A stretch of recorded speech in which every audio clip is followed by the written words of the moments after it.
একটা ছোট invitation card, কিন্তু এর ভিতর লুকিয়ে আছে আমার বহু রাতের না ঘুমানোর স্বপ্ন, পরিশ্রম ও প্রার্থনার গল্প। হাতে নিয়েই থমকে গেলাম।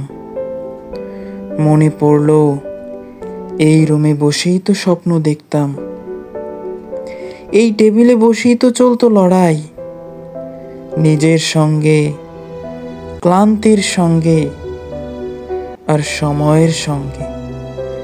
কতবার ভেঙে পড়েছি, আবার নিজেকে বলেছি একদিন হবেই। আজ সেই একদিন এসে গেছে, আলহামদুলিল্লাহ।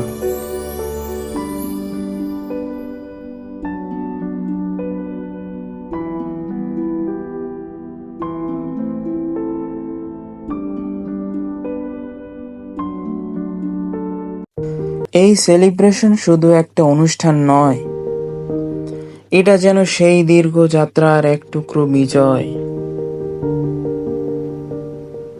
এতটা পথ একা পেরোনো যায় না।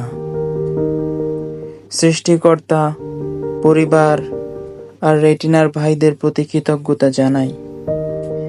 এই পথ চলার শুরুটা এখান থেকেই হয়েছিল, আর আজ শুরু হলো নতুন এক অধ্যায়ের।